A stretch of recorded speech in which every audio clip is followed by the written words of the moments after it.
What all was around Paul when you walked up? Blood. Anything else? I mean, there was some body things, yes, sir. I mean, like any other evidence? I know you said the phone fell out the pocket, but did you see anything else that didn't belong or shouldn't belong or that wasn't part of Paul? No, sir, not the, no, sir. How about Maggie? No, sir. You didn't see anything around them? All right, Greg, what do you got?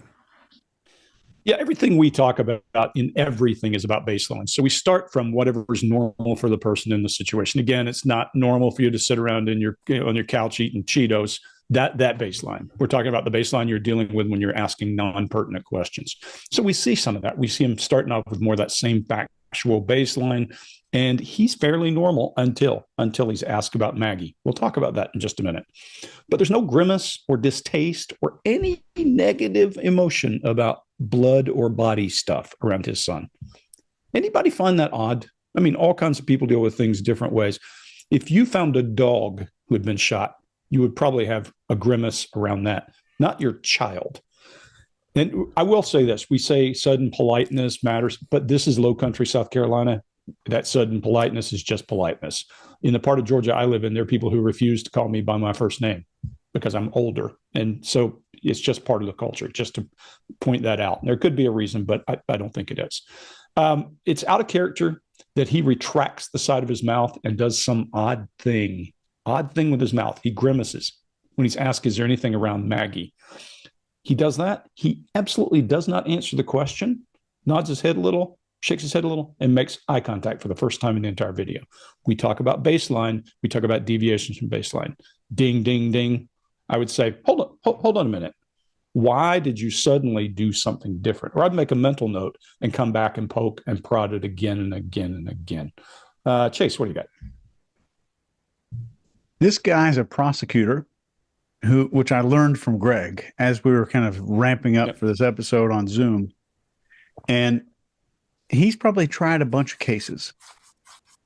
This is proof that no matter how many cases you do, you don't get inoculated to not displaying the perfect behaviors.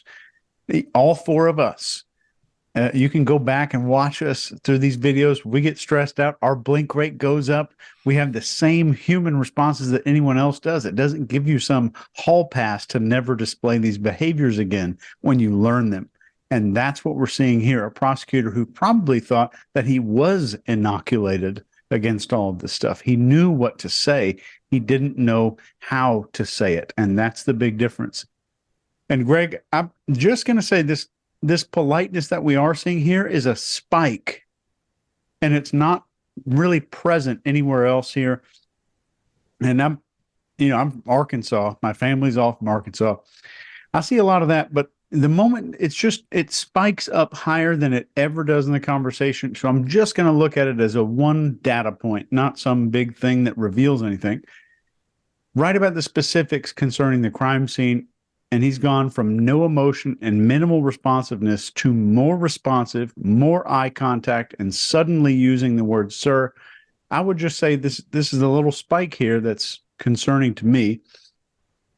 But notice also when he's being asked to think back and go through the crime scene, there's no emotion and zero eye accessing. We move our eyes around in our head to access all kinds of details. There is none of that here. This is another huge red flag for me. Scott? All right, I'm going to talk about one thing. When, like you were just saying, Chase, when somebody goes back through that and you ask them a question about what they saw or what happened, and they're reliving that because they're there and their brain's seeing it, they go into this blank stare almost as they start telling you about it. We don't see that at all.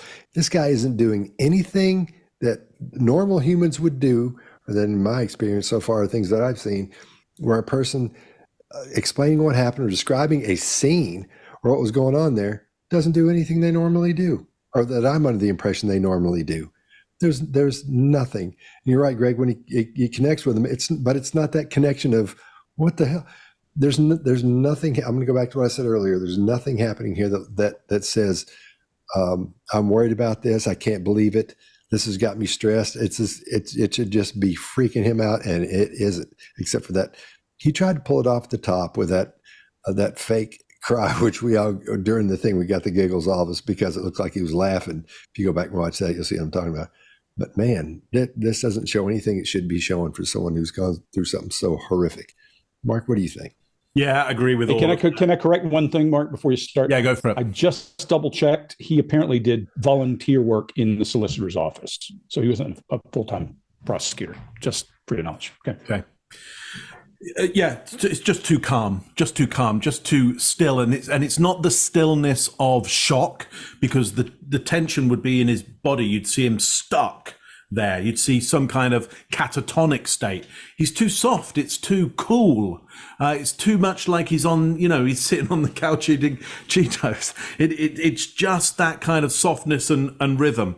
I totally agree. He's not seeing the scene in his head. We don't see any eye accessing. I don't care where his eyes go. I need his eyes to go somewhere to search for information, because he would know he's being asked information because there could be a clue. There could be a clue that could lead to the perpetrator right now. He doesn't even bother to go and look for that information. Why? Because he knows there's no information there. He knows there's nothing there that would help them find the perpetrator, because they found the perpetrator. He's sitting in the car next to them.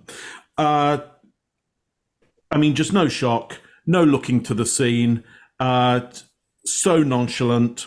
It's extraordinary, and so different from his tactic at the start. I think he stopped that tactic because, again, he got such a good response from the officers that, he thinks it's done now, and he doesn't need to go back to that tactic. That's all I got now. Greg, what were you telling us earlier? We were going through some things earlier about the backstory on this. What else has this guy been into? What else has been going on? Yeah, hold on one second. Yeah, this family is really prominent. So I think his father was the last prosecutor, but from 1920 to 2006, they held the office of prosecutor for that county. So really big legacy of legal family. He's got some ghosts in his past. If you go look, he's got some things around, like a housekeeper who died that they had some life insurance policy on. He's got some other stuff. There's a kid who his son went to school with who ended up dying, and there was rumor that his son was involved, and the case was closed, but has been reopened by the district attorney as a result of evidence they found during this case. He was estranged from his wife at the time of the murder, and if you go read the headlines, they say she was lured out to there. Apparently, he asked her to visit his terminally ill father, and she said no, she wanted to be in public because he was acting fishy. I mean, there's a ton of stuff in here. Just go out and look for yourself. There's more than one weapon involved. There's a ton of stuff in this case. There's just a lot for you to go look at. We could spend an entire hour just refuting and figuring out what's on the list of rumors and checklist. As Chase often says, we're not the forensics panel. We're telling you what we see in this video, and there's plenty. So this is good enough. So, Greg, note to self, always get life insurance for domestic help. It's not odd. Not odd. For sure. Not odd. Yeah. I've never heard of that before. Has anybody I've never heard of it before. But I'm going to do it. Why wouldn't you? I mean... Wow. I don't... Just in case, I mean, I don't know how... Make a bit of money out of your domestic help just in case they die. There's so much information out here on these guys. I think there's even a lot more. Like, he's got financial crimes that if he were to get off these charges, he's still got financial crimes to face. There's a ton of stuff that they've allowed into evidence. Just go watch. Look, I don't want to be the guy who misquotes something. I probably have misquoted some of that, but just go read. There's so much out there on this guy. You could spend all day trying to figure out all the craziness going on in this case. The eyewitness is you.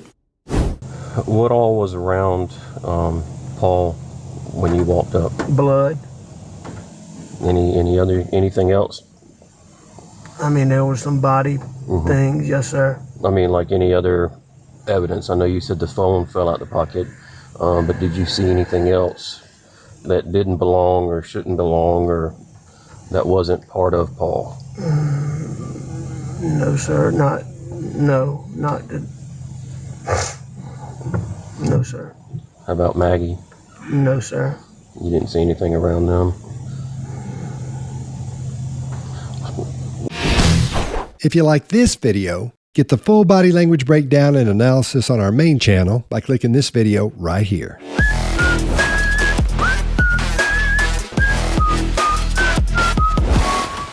lagi ya, Mas.